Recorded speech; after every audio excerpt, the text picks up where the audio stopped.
Assalamualaikum warahmatullahi wabarakatuh. Perkenalkan, nama saya Nadia Resmaudi. Saya dari program studi akuntansi kelas AK201.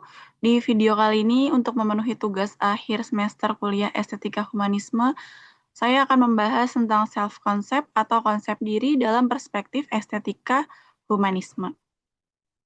Alasan kenapa saya memilih topik ini sebenarnya cukup sederhana, karena di zaman sekarang kita hampir setiap hari melihat kehidupan orang lain lewat media sosial.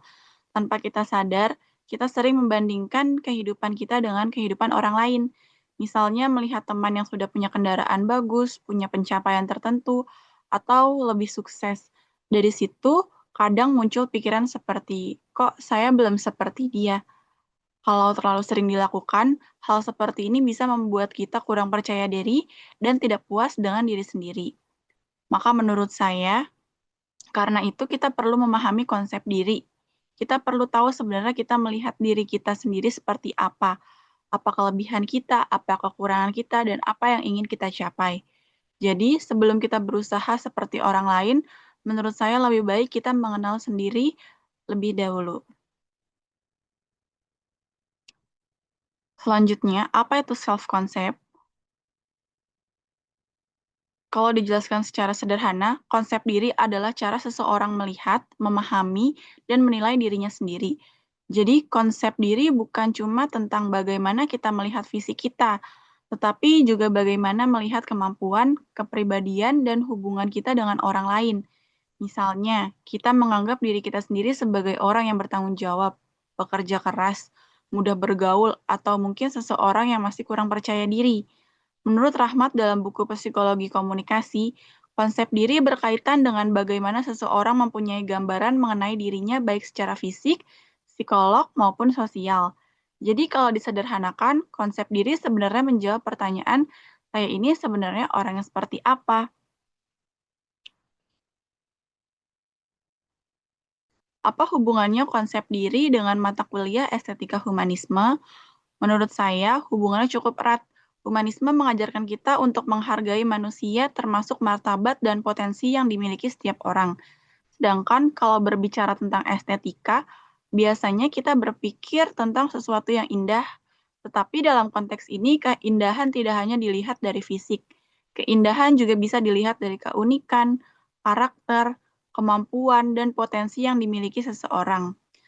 Misalnya, setiap orang mempunyai kelebihan yang berbeda. Ada yang pandai berkomunikasi, ada yang teliti, ada yang kreatif, dan ada juga yang mempunyai kemampuan memimpin. Jadi, menurut saya ketika kita mengenal dan menghargai diri sendiri, sebenarnya kita sedang belajar melihat nilai dan keunikan yang ada dalam diri kita.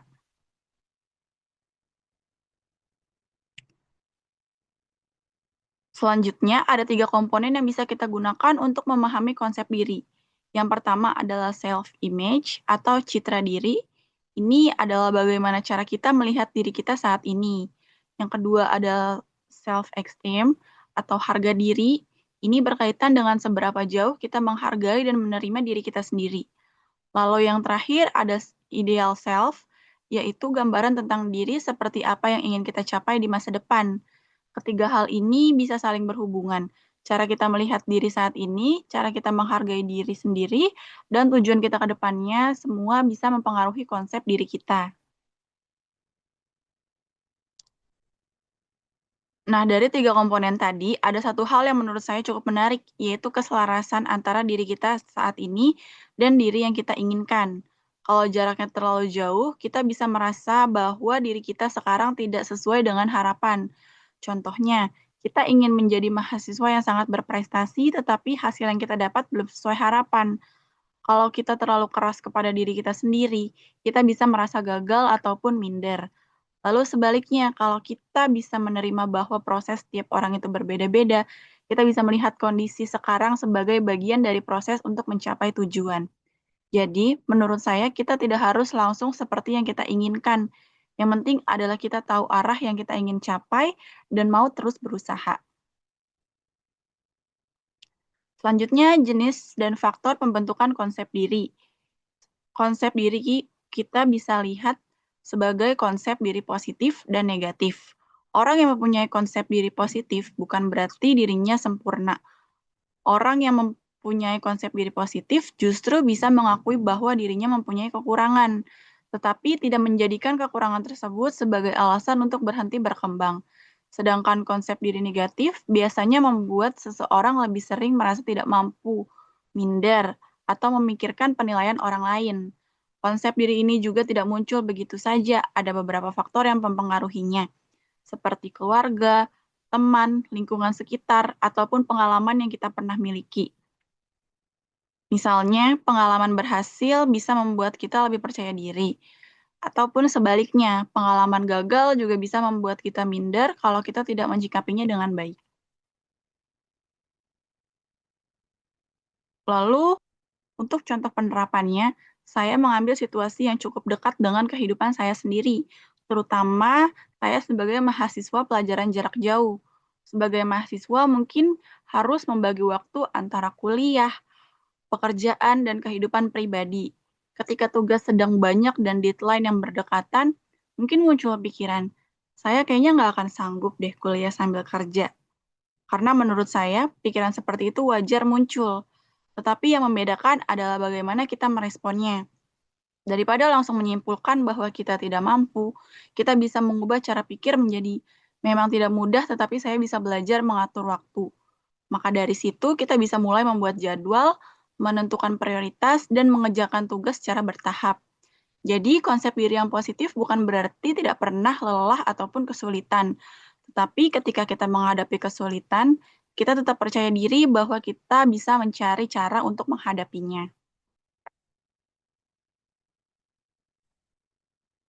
Lalu cara mengembangkan konsep diri positif, yang pertama adalah self-acceptance atau menerima diri sendiri. Kita perlu menerima bahwa kita mempunyai kelebihan dan kekurangan. Lalu yang kedua ada reframing, yaitu mencoba mengubah cara kita melihat suatu masalah.